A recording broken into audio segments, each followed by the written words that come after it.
नमस्कार, स्वागत है आप सभी का रिपोर्टर लाइव में। मैं हूं आपके साथ सुनील चौहान। रिपोर्टर लाइव में हम अपने तमाम संवाददाताओं से लेते हैं दिन भर की अहम खबरों की जानकारी। तो चलिए शुरुआत करते हैं रिपोर्टर लाइव की। गुजरात में बिपरजॉय तूफान सौराष्ट्र और कच्छ में काफी नुकसान कर रहा है। किस प्रकार के हालात बन रहे हैं गुजरात में, इस खबर की अहम जानकारी दे रही हैं हमारी सहयोगी जूही सिंह। गुजरात के तटीय इलाकों की तरफ बढ़ रहा चक्रवाती तूफान बिपरजॉय काफी ज्यादा खतरनाक हो गया है। यह सौराष्ट्र और कच्छ की तरफ काफी तेजी से बढ़ रहा है। वहीं गुरुवार रात 8 बजे तक जो है इसके जखौ पोर्ट तक पहुंचने की संभावना बताई जा रही है और इस दौरान हवाएं काफी ज्यादा तेज चलेंगी। वहीं अगर 2:30 बजे के आंकड़ों की बात करें तो बिपरजॉय जो है इस दौरान जखौ पोर्ट से 140 किलोमीटर और द्वारका से जो है 190 किलोमीटर की दूरी पर था और इस दौरान काफी ज्यादा तेज हवाएं चली। आईएमडी के मुताबिक अगले कुछ घंटों में गुजरात के द्वारका, जामनगर, पोरबंदर, मोरबी, राजकोट, जूनागढ़, अमरेली, भावनगर, गिर सोमनाथ और कच्छ जिले में 5 से 15 मिलीमीटर घंटा की रफ्तार से जो है बारिश और 40 किलोमीटर पर घंटे की रफ्तार से हवाएं चल सकती हैं। गुजरात के अलावा अन्य 10 राज्यों में इस तूफान का असर जो है वो देखा जा रहा है, जिनमें राजस्थान, महाराष्ट्र, कर्नाटक, लक्षद्वीप, केरल, असम, अरुणाचल प्रदेश, मेघालय शामिल है। यहाँ के कई इलाकों में जो है वो काफी तेज हवाएं चल रही है, साथ ही बारिश भी लगातार हो रही है। गुजरात के मौसम विभाग ने बताया कि यह तूफान दक्षिणी अरब सागर में बनने के बाद गुजरात के करीब पहुंचने तक कई बार जो है वो रास्ता बदल चुका है। इससे इसकी तीव्रता में भी काफी उतार चढ़ाव आया है। अभी इसकी तीव्रता बेहद खतरनाक हो चुकी है। गुजरात के प्रभावित 8 जिलों से 75,000 से ज्यादा लोगों को सुरक्षित स्थानों पर पहुंचा दिया गया है। आपको बता दें कि सौराष्ट्र और कच्छ में जो है इस बिपरजॉय की वजह से रेड अलर्ट जारी किया गया है और इस दौरान जो है जो मिट्टी के घर है, पेड़ पौधे, इन सब को जो काफी ज्यादा खतरा होने के आसार बताए जा रहे हैं। कैमरामैन निकी के साथ मैं जूही, इंडिया वॉइस। जल शक्ति मंत्री स्वतंत्र देव लखीमपुर खीरी पहुंचे, जहां जाकर उनके तमाम परियोजनाओं का जायजा लिया, देखा। इसी खबर की अहम जानकारी दे रहे हैं हमारे सहयोगी राम जी। प्रदेश सरकार के जल शक्ति मंत्री स्वतंत्र देव सिंह लखीमपुर खीरी पहुंचे। अपने तय कार्यक्रम के तहत लखीमपुर खीरी क्षेत्र के मुड़िया खेड़ा गांव में जल जीवन मिशन के तहत से जो लगाई गई परियोजना के में शिरकत की उन्होंने, और वहीं चौपाल के माध्यम से जो गांव के ग्रामीण है, महिलाओं से जो टंकी कनेक्शन कराए गए हैं उनसे जानकारी ली गई। वाटर लेवल की गुणवत्ता के बारे में भी जानकारी ली गई। वहीं आपको बता दें चौपाल के दौरान जो कोऑर्डिनेटर जो थे, जिनको पानी वाटर लेवल को चेक करने की बात कही गई, तो गोलमाल जवाब देते गए। वहीं जल शक्ति मंत्री ने मंच के माध्यम से कोऑर्डिनेटर को की डांट लगाई, चूतिया जैसे शब्द से नवाजा गया कोऑर्डिनेटर को। वहीं आपको बताते चलें जो बाढ़ परियोजना जो लखीमपुर खीरी में जो बाढ़ आती है, उस परियोजना को लेकर जो बड़े बड़े काम किए गए हैं उसको लेकर कलेक्ट्रेट सभागार में बाढ़ डिपार्टमेंट से बात कर रहे हैं। बात करने पर अगली रणनीति क्या होगी वो वहीं पे दिशा निर्देश देंगे। वहीं आपको बता दें लखीमपुर खीरी के गोला विधानसभा में जो भारतीय जनता पार्टी की तरफ से कई ऐसे कार्यक्रम में शिरकत की गई थी, उस कार्यक्रम में शामिल होने के बाद वहां से जो कार्यकर्ताओं का हालचाल जानेंगे। वहीं स्वर्गीय जो विधायक हैं, जो अरविंद गिरी विधायक के घर के उनसे परिजनों से मिलेंगे। इंडिया वाइस से रामजी सिंह। बिजनौर में 2 दोस्तों की सड़क हादसे में मौत हो गई, एक की हालत गंभीर है, अस्पताल में इलाज चल रहा है। इस खबर की अहम जानकारी दे रहे हैं हमारे सहयोगी जहीर अहमद। बिजनौर जिले में हादसों में मौत का सिलसिला रुकने का नाम नहीं ले रहा है। ताज़ा मामला बिजनौर के नांगल थाना क्षेत्र का है, जहां के हरिद्वार रोड पर देर रात उस वक्त एक दर्दनाक हादसा हो गया जब नांगल इलाके के रहने वाले 3 दोस्त एक बाइक पर सवार होकर के एक होटल में खाना खाने आए थे और खाना खा करके जब वो देर रात लगभग 9 बजे अपने घर लौट रहे थे, तभी रास्ते में उनकी बाइक एक सड़क किनारे ट्रैक्टर ट्राली में पीछे से अनियंत्रित होकर जा घुसी। हादसे में 2 दोस्तों की मौके पर ही दर्दनाक मौत हो गई, जबकि एक गंभीर रूप से घायल हो गया। सूचना पर मौके पर पहुंची पुलिस ने दोनों शवों को कब्जे में लेकर पोस्टमार्टम के लिए भेज दिया और घायल को अस्पताल में भर्ती कराया। एक साथ 2 युवकों की मौत से पूरे इलाके में जहां गम का माहौल है, वहीं परिवार वालों का रो रो करके बुरा हाल है। बताया जा रहा है कि आपस में तीनों दोस्त थे और 25 से 26 साल की उम्र थी और अक्सर साथ रहा करते थे। एक साथ 2 लोगों की मौत से जो है कहीं ना कहीं परिवार पे दुखों का पहाड़ जो है टूट चुका है और फिलहाल जो है पुलिस शव को कब्जे में लेकर पोस्टमार्टम के लिए भेज दिया है और पोस्टमार्टम के बाद शव घर पहुंचेंगे। बिजनौर से जहीर अहमद, इंडिया वाइस। प्रयागराज में अतीक अहमद के गुर्गे और फरार गुड्डू बम्बाज के चिकन शॉप पर, जी हां आपको बता दें, प्रयागराज प्राधिकरण ने सील कर दिया है। खबर की अहम जानकारी दे रहे हैं हमारे संवाददाता शोएब रिजवी। उमेश पाल हत्याकांड का शार्प शूटर गुड्डू मुस्लिम जिसकी पुलिस और एसटीएफ की टीम लगातार तलाश कर रही है। चकिया जो अतीक का जहाँ पे कार्यालय था उससे नज़दीक उसके भाई की एक स्वीट शॉप थी, जो पिछले दिनों ऐसी चर्चा हुई कि दोबारा खुल गई, क्योंकि उसको पीडीए ने सील कर दिया था। लेकिन जब वो दोबारा खुल गई तो किस आधार पर खुल गई, इसकी जानकारी जब पीडीए को हुई तो पीडीए की फिर दोबारा टीम पहुंची और उस पूरी शॉप को सील कर दिया गया। दरअसल गुड्डू मुस्लिम उमेश पाल हत्याकांड में आरोपी है, उसकी एसटीएफ की तलाश कर रही है। इस बीच में पीडीए ने जो उसकी भाई की शॉप थी उस पर कार्रवाई की क्योंकि वो इलीगल तरीके से था, जिस पर उसको नोटिस जारी किया था, उसके बाद उसको सील कर दिया गया था। लेकिन पिछले 2 दिनों पहले ऐसी सूचना आई कि उस शॉप को दोबारा खोल दिया गया है। किसकी परमिशन से खोला गया था, क्या वजह थी, ये तो नहीं पता। लेकिन पीडीएफ को जैसे ही इसकी जानकारी हुई, पीडीए ने दोबारा वहाँ पर उसकी टीम पहुँची और उसको सील कर दिया गया है। और इस पूरे मामले में इस बात की भी जाँच की जा रही कि किस आधार पर इसको दोबारा खोला गया था और जिनके खिलाफ जो भी इसमें दोषी पाएगा उसके खिलाफ कार्रवाई की जाएगी। लेकिन सवाल ज़रूर उठता है कि इतना हाईलाइटेड मामला होने के बाद भी पीडीए की नाक के नीचे इस शॉप को कैसे खोल दिया गया, किन लोगों की वजह से ये खोला गया, ये अब जांच के बाद ही साफ होगा। लेकिन फिलहाल पीडीए ने उसको दोबारा सील कर दिया। शोएब प्रयागराज। बदायूं में एक अनोखी प्रेम कहानी देखने को मिली। प्रेमिका ने अपने प्रेमी को अपने घर के बाहर बुलवा लिया और उससे मांग भरवा ली। खबर की अहम जानकारी दे रहे हमारे सहयोगी विकास। नई चाची आएगी अब तो, नई चाची आएगी अब तो। चाची रहा तुम लगती है।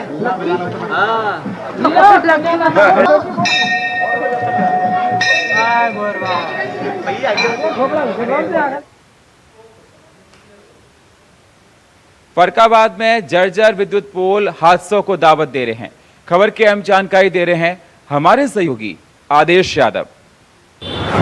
फर्रुखाबाद के कायमगंज में जो है बिजली विभाग की बड़ी लापरवाही देखने को मिली। जिस तरीके से बिजली विभाग ने पोल गड़वाए हैं वो पोल जर्जर हो चुके हैं। जर्जर होने के बाद जो है पोल आधे नीचे से जो है गल चुके हैं और वो किसी भी समय जो है गिर सकते हैं। गिरने के बाद जो है घनी बस्ती में होने के कारण किसी भी समय बड़ा हादसा हो सकता है। उसके बाद भी बिजली विभाग को लगातार ग्रामीणों द्वारा सूचना देने के बाद भी और एप्लीकेशन प्रार्थना पत्र देने के बाद भी बिजली विभाग के कान में जूं तक नहीं रेंगी है। बड़ी बिजली विभाग की लापरवाही देखने को मिली। जिस तरीके से बिजली विभाग लगातार शिकायतों के बाद भी नहीं जाग रहा है, उसके बाद किसी बड़ी घटना के इंतजार में बैठा है कब घटना हो और कब बिजली विभाग मौके पर पहुंचे और मौके पर पहुंचने के बाद वहां जाकर खाना पूर्ति कर वापस लौट आए।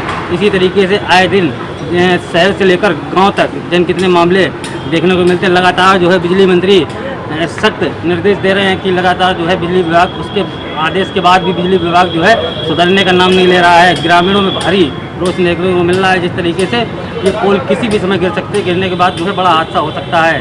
फर्रुखाबाद से इंडिया वॉइस के लिए आदेश यादव। गाजियाबाद के मरियम अस्पताल के जनरेटर में आग लग गई, जिससे अफरा तफरी का माहौल बन गया।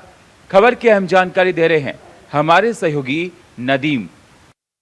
गाजियाबाद के थाना नंदग्राम इलाके में मरियम हॉस्पिटल में भयंकर आग लगने से अफरा तफरी का माहौल बन गया। आपको बता दें इस मामले में सबसे पहले सूचना दी गई पुलिस को और उसके बाद फायर ब्रिगेड को। फायर ब्रिगेड की गाड़ियों ने कड़ी मशक्कत के बाद आग पर काबू पाया। हालांकि बीच सेंटर में रखे जनरेटर में भयंकर गर्मी होने की वजह से आग ने एक विकराल रूप ले लिया, जिसके बाद फायर ब्रिगेड की गाड़ियों ने कड़ी मशक्कत के बाद आग पर काबू पाया है। आपको बता दें इस मामले में एक जनरेटर पूरी तरीके से जलकर खाक हो गया। हालांकि इस मामले में गाजियाबाद के जो फायर ब्रिगेड के अधिकारी हैं उन्होंने बताया है कि आग पर काबू पा लिया गया है। फिलहाल किसी की जानहानि की स्थिति नहीं है। अपने सहयोगी माइक के साथ मैं नदीम साइन, इंडिया वॉइस, गाजियाबाद। अमरोहा में थार गाड़ी का सड़क पर आतंक देखने को मिला। खबर की अहम जानकारी दे रहे हैं हमारे संवाददाता। अमरोहा में लगातार रईस जादव का आतंक देखने को मिल रहा है। महंगी महंगी गाड़ियों से नेशनल हाईवे पर कब्जा करके स्टंट करते हुए नजर आ रहे हैं, जिसका वीडियो सोशल मीडिया पर वायरल हुआ है। हालांकि अमरोहा में लगातार ऐसे मामले सामने आए हैं जहां पर रईस जादव नेशनल हाईवे पर कब्जा कर लगातार स्टंटबाजी करते हुए नजर आ रहे हैं। लेकिन पुलिस की भी दूसरी तरफ से लगातार कार्रवाइयां जारी हैं। पुलिस ने लगातार उन गाड़ियों को सीज किया है लेकिन ऐसा ही मामला एक अमरोहा के गजरोला थाना क्षेत्र के नेशनल हाईवे पर देखने को मिला, जहां पर इंस्टाग्राम की रील बनाने के चक्कर में लोग जान को जोखिम में डालते हुए नजर आ रहे हैं, यातायात के नियमों को पूरी तरह से हवा में उड़ाते हुए नजर आ रहे हैं। मामला गजरोला के नेशनल हाईवे का बताया जा रहा है, जहां पर ढवारसी निवासी एक युवक की थार गाड़ी से गजरोला नेशनल हाईवे पर लगातार स्टंटबाजी करते हुए वीडियो वायरल हुआ है, जिसके बाद पुलिस ने इसमें संज्ञान लेकर कार्रवाई करने की बात कही है। वहीं फोन पर हुई वार्ता में थानाध्यक्ष ने जानकारी देते हुए कहा कि गाड़ी की डिटेल का पता लगाया जा रहा है, जल्द ही इस पर विधिक कार्रवाई अमल में लाई जाएगी। अमरोहा से इंडिया वॉइस के लिए मोहम्मद इमरान की रिपोर्ट। और रिपोर्टर लाइव वक्त एक छोटे से ब्रेक का है, मिलते हैं एक छोटे से ब्रेक के बाद। ब्रेक के बाद स्वागत है आप सभी का रिपोर्टर लाइव है। संभल में रोडवेज बस में एक हादसा देखने को मिला, जिसमें टिकट के पैसे मांगे गए और टिकट के पैसे मांगने पर उसके साथ मारपीट कर दी गई कंडक्टर के साथ। खबर की हम जानकारी दे रहे हैं हमारे सहयोगी सतीश सिंह। हम खड़े हैं इस जनपद संभल के गन्नौर वाली क्षेत्र में, और यहाँ पर बात की जाए कि एक पटाखा फैक्ट्री अवैध तरीके से चल रही थी और यहाँ एक गोदाम बना हुआ था, और इस गोदाम में जो है कल करीब 4 बजे इसमें आग लग गई, और आग लगने के कारण अभी तक पता नहीं चल पाया है। इसमें जिस तरीका से घनी बस्ती के बीच में ये जो है गोदाम बना रखा था, और आसपास के जो मकान है यहाँ पर वो भी नष्ट हो गए हैं, और इस मकान के अंदर भी काफी संख्या में देखा जा सकता है। किस तरीका से अपने सहयोगी से कहूँगा कि किस तरीका से ये मकान गिरा हुआ, और किस तरीका से जो लेंटर था यहाँ पर वो भी नष्ट हो गया है, क्योंकि यहाँ पर जिस तरीका से कि बारूद की जो फैक्ट्री थी, किस तरीका से यहाँ पर जो है अवैध तरीका से उन्होंने बना रखी थी। और यहाँ के जो एसपी हैं चक्रेश मिश्रा, उनका ये कहना है कि यहाँ की जो एनओसी दे रखी थी वो एनओसी कहीं और जगह की दे रखी थी, लेकिन अब बात की जाए कि उन्होंने यहाँ पे जो गोदाम बना रखा था, उस गोदाम के अंदर इतना माल भर रखा था कि आस पड़ोस के जो मकान है वो भी यहाँ पर नष्ट हो गए हैं। बात की जाए तो यहाँ पर जो है करीब 14 से 15 लोग काम कर रहे थे, जिसमें जो है 4 लोगों की मौत हो चुकी है और कम से कम 8 से 10 लोग घायल हैं। अब इसमें सबसे बड़ा सवाल उठता है कि जिस तरीके से प्रशासन एनओसी देता है तो उसकी जांच करता है, लेकिन अभी तक सबसे बड़ा सवाल उठता है कि जिस तरीके से एनओसी दी गई थी और एनओसी देने के बाद में जो घनी बस्ती के अंदर ये बारूद की फैक्ट्री अंदर गोदाम बनाया गया था, अब इसमें जांच की जाएगी, जांच के आधार पर कार्रवाई की बात कर रहे हैं। सबसे बड़ा सवाल उठता है कि जिस तरह से कार्रवाई की बात तो कर रहे हैं अधिकारी, लेकिन अधिकारियों की संज्ञान में होता है सारा मामला। जिस तरह से एनओसी दी जाती है, कुछ चंद पैसों की खातिर एनओसी दे देते हैं और ये जांच का कर लेते हैं, और जो है कहीं एनओसी कहीं और जगह की होती है और जो है माल कहीं और जगह रखा जाता है। और ये कितना बड़ा हादसा हुआ है, क्योंकि सबसे बड़ा हादसा माना जाता है आस पड़ोस के मकान है वो उनके जो है मकानों में दरारें आ गई हैं। यहाँ के इसके जो मालिक है उसका तो मकान ही नष्ट हो गया है, काफी संख्या में माल का नष्ट बताया जा रहा है। जिस तरीके से ये भी बताया जा रहा है कि इसमें इतना माल भरा था कि काफी लोग बता रहे हैं, आसपास के लोगों का ये कहना है कि बहुत लंबे समय से बारूद का काम चल रहा था। कैमरामैन प्रथम के साथ मैं Satish Singh, India voice news Sambhal. Raebareli में 20 लाख रुपए के गांजे के साथ 3 तस्कर को गिरफ्तार किया गया है। खबर की अहम जानकारी दे रहे हैं हमारे संवाददाता राजू तिवारी। रायबरेली पुलिस को बड़ी सफलता हाथ लगी है। आपको बता दें, लगातार मुखबिर की सूचना के बाद कई बार पुलिस ने ऐसे अवैध गांजा तस्करों पर कार्यवाही करने के लिए लगातार टीमें गठित कर रखी थी, लेकिन आज रायबरेली पुलिस को अवैध कारोबार में संलिप्त 4 लोगों की जैसे ही सूचना मिली, वैसे ही बाराबंकी से गठित टीम व रायबरेली की मलेरिया थाना फोर्स लगातार कार्यवाही के मोड में एक्टिव थी। और जैसे ही मुखबिर खास की सूचना मिली, पुलिस ने चारों तरफ से घेराबंदी करते हुए कार का पीछा किया और रायबरेली में ही कार को धर दबोचा। तो इस तरह से कहा जा सकता है कि रायबरेली पुलिस को एक बड़ी सफलता हाथ लगी है, क्योंकि 20 लाख रुपए जो अंतर्राष्ट्रीय कीमत है गांजे की, ऐसे तस्करों को रायबरेली पुलिस और बाराबंकी की संयुक्त टीम के द्वारा धर दबोचा गया है। तो ऐसे में कहा जा सकता है कि रायबरेली जिले के लिए एक बड़ी सफलता हाथ लगी है, और पूछताछ के दौरान आरोपियों के द्वारा बताया गया है कि रायबरेली समेत कई जिलों में इनके द्वारा गांजे की अवैध तस्करी की जा रही थी, जिससे वो एक बड़ी रकम कमाते थे। और ये जो व्यवसायी थे, ये काफ़ी लंबे अरसे से गांजे की तस्करी कर रहे थे। तो आपको ये भी बता दें कि उड़ीसा से ये गांजा लेकर आते थे और रायबरेली समेत कई जिलों में अपना कारोबार फैला रखा था, जिससे लगातार अपनी इस शैली से ये जिले में अपना काफ़ी पैर पसार चुके थे और अवैध गांजे के कारोबारियों के ठिकानों पर ये पहुंचाते थे, जिससे अवैध गांजा का कारोबार रायबरेली जिले कई रायबरेली समेत कई जिलों में इसका अवैध काला कारनामा भी हो रहा था, जिसको रायबरेली पुलिस के द्वारा पकड़ा गया है और इनके जो और भी लोग हैं उनको पकड़ने की बात कही जा रही है। वहीं पुलिस अधीक्षक रायबरेली आलोक प्रियदर्शी की माने तो उड़ीसा से लाने वाले ऐसे व्यवसायी जो थे चारों, इनको पकड़ा गया है, लेकिन एक व्यवसायी जो एक युवक था वो मौके से फरार हो गया है और उसकी पुलिस के द्वारा गहनता से जांच की जा रही है और उसको पकड़ने के लिए पुलिस टीम गठित कर दी गई है। तो ऐसे में कहा जा सकता है कि रायबरेली पुलिस को बड़ी सफलता हाथ लगी है। Raju Tiwari, India voice, Raebareli. वाराणसी में गुरुवार को बीएड की प्रवेश परीक्षा हुई।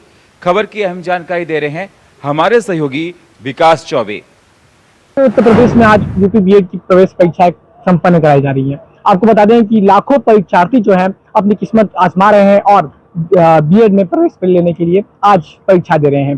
पूरे उत्तर प्रदेश में सभी जिलों में ये प्रवेश परीक्षा कराई जा रही है, लेकिन वाराणसी में जो है इस प्रवेश परीक्षा में लाखों छात्र शामिल हो रहे हैं, जिसमें 63 केंद्र बने हैं परीक्षा के। क्योंकि अपने आप में खास हो जाता है, वाराणसी जो है 5 जिलों को जोड़े हुए है। जिन 5 जिलों में चंदौली और मिर्जापुर भी शामिल है, उन सभी जिलों का जो ये नोडल सेंटर बना हुआ है वाराणसी, जहां पर तमाम जो प्रतिभागी छात्र हैं, परीक्षार्थी हैं, वो आए हैं पेपर देने और दूसरे पाली की प्रवेश परीक्षा जो है यहाँ पे चल रही है। आपको बता दें कि 2,09,482 जो छात्र हैं वो वाराणसी में, केवल वाराणसी के इन्हीं 63 केंद्रों में प्रवेश परीक्षाएं देने आएंगे। और साथ ही साथ जब वाराणसी में पेपर देने आ रहे हैं तो अपने आप में खास होता है कि वाराणसी जो है नोडल सेंटर बना हुआ है, यानी कि यहीं से ये सब चीजें जो है एग्जाम की सर्कुलेट की जाएंगी और जो भी जो डायरेक्शंस होंगे, दिशा निर्देश होंगे, वो यहीं से दिए जाते हैं कि कैसे संपन्न कराई जानी है प्रवेश परीक्षा और क्या कुछ उसमें जो है नए प्रयोग किए जाएंगे। लेकिन बुंदेलखंड विश्वविद्यालय जो कि झांसी का विश्वविद्यालय है, वो इस बार ये यूपी बीएड की प्रवेश परीक्षा करा रहा है। 2 पालियों में चलने वाली प्रवेश परीक्षा जो, यानी कि पहली पाली जो उसकी थी वो सुबह 9 बजे से लेकर 12 बजे थी और जो दूसरी पाली जो है अभी चल रही है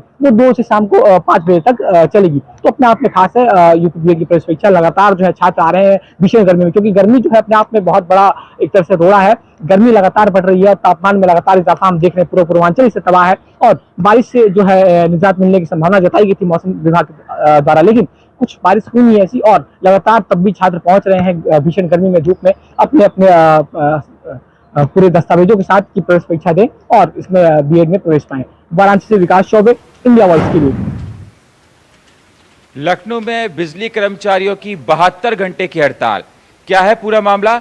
इसी खबर को बता रहे हैं हमारे संवाददाता आशीष वर्मा। 5 महीने में बिजली कर्मचारियों की 72 घंटे की हड़ताल। हड़ताल के बाद लगातार बिजली कर्मचारी विरोध प्रदर्शन भी कर रहे थे। ऐसे में सरकार ने भी सख्त आदेश दिया था, बिजली कर्मचारियों से कहा गया था कि वो अपनी हड़ताल वापस ले लें। हालांकि जब हड़ताल वापस नहीं ली गई और बिजली कर्मचारी हड़ताल पर रहे तो कहीं ना कहीं आम जनता को इसका खामियाजा भुगतना पड़ा था। इसमें कई बिजली कर्मचारी संगठनों के ऊपर मुकदमे भी दर्ज किए गए। साथ ही साथ इस पूरे मामले की जांच भी की गई। हालांकि अब नया मोड़ जो निकल करके आ रहा है बिजली कर्मचारियों की तरफ से कि जितने भी संगठन मार्च माह में हड़ताल पर थे, उन संगठनों के पदाधिकारियों की संपत्ति की जांच होगी। ये संपत्ति की जांच एसपी विजिलेंस करेंगे। एसपी विजिलेंस जब इस पूरी संपत्ति की जांच करेंगे तो उसमें भी कहीं ना कहीं उन बिजली कर्मचारी संगठनों पर आगे भी कार्रवाई होती दिखाई देगी। कहा यह जा सकता है कि अब जो बिजली कर्मचारी संगठन हड़ताल पर थे उनकी दिक्कत, मुश्किलें बढ़ती भी दिखाई देंगी, क्योंकि लगातार संगठनों से सरकार भी हिदायत दे रही थी कि वो हड़ताल न करें। हालांकि अब इस तरीके से एसपी विजिलेंस पूरे मामले की जांच करेंगे। जांच में क्या कुछ निकल कर सामने आता है ये देखना होगा। उसके बाद इस तरीके की उन बिजली कर्मचारी के जो संगठन के लोग हैं उन पर किस तरीके की आगे की कार्रवाई होती है ये भी देखने वाली बात होगी। लखनऊ से आशीष वर्मा, इंडिया वॉइस। अलीगढ़ में घर से बाहर टहलने निकले युवक की गोली मारकर हत्या कर दी गई। शव को कब्जे में ले लिया है पुलिस ने, पोस्टमार्टम के लिए भेज दिया है। खबर की पूरी जानकारी दे रहे हैं हमारे संवाददाता प्रदीप पुंडीर।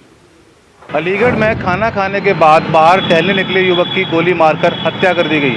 आपको बता दें पूरा मामला थाना इगलास क्षेत्र के बलीपुर गांव का है, जहां पर एक 22 वर्षीय युवक जिसका नाम पिंकू बताया जाता है, खाना खाने के बाद घर से बाहर टहलने के लिए निकला और वापस घर नहीं पहुंचा। जब परिजनों ने उसकी खोजबीन की, उसके नंबर पर संपर्क साधने की कोशिश की, उसका जो फ़ोन है वह भी स्विच ऑफ आ रहा था, जिसकी सूचना परिजनों ने गाँव वालों को दी। हालांकि पूरी रात खोजबीन के बावजूद भी युवक का कोई पता नहीं चला। जब सुबह गांव वालों ने आकर परिजनों को बताया कि उनके बेटे की लाश गांव के बाहर एक खेत में पड़ी है, तब परिजन वहां मौके पर पहुंचे तो जाकर देखा कि उनके बेटे की हत्या हो चुकी है और उसके सिर में 3 गोलियां मारी गई हैं। परिजनों ने घटना की सूचना पुलिस को दी, पुलिस मौके पर पहुंची और जाकर सबको पोस्टमार्टम के लिए भेज दिया। वहीं परिजनों की तहरीर के आधार पर पुलिस ने मुकदमा जो है दर्ज कर लिया है। हालांकि पुलिस का साफ तौर पर कहना है कि अभी तथ्यों के आधार पर जाँच की जा रही है, उसके आधार पर मुकदमा दर्ज किया जाएगा। लेकिन दबे छुपे जो मृतक के जो भाई है छोटा, उसका साफ तौर पर यह कहना है कि कहीं ना कहीं जो घटना हुई है, इस घटना को उसी के परिवार के जो कुछ लोग हैं उन्होंने इस घटना को अंजाम दिया है। क्योंकि शाम को जब युवक टहलने निकला था, तभी जो परिवारजन जिनका नाम सामने आ रहा है, उन्होंने युवक को फ़ोन करके बुलाया था और अपने साथ ले गए थे, जिसके बाद ये घटना जो घटित हुई है। इससे पहले जब युवक के भाई ने बताया, मृतक के भाई ने बताया कि जब हमने भाई से संपर्क करने की कोशिश की तो उसका फ़ोन जो है स्विच ऑफ आ रहा था। लेकिन स्विच ऑफ होने से पहले जब बात हुई तो उसने साफ तौर पर बताया था कि मैं इनके साथ घूमने जा रहा हूं। उसके बाद से युवक का कोई अता पता नहीं चला। जब सुबह पुलिस को उनकी लाश मिली तब जाके परिवारजनों को पता चला कि उनके भाई की हत्या हो चुकी है। मैं प्रदीप पुंडी, इंडिया वॉइस के लिए, अलीगढ़। और फिलहाल रिपोर्टर लाइव में इतना ही। बाकी खबरों के लिए आप बने रहिए इंडिया वॉइस के साथ। तब तक के लिए नमस्कार।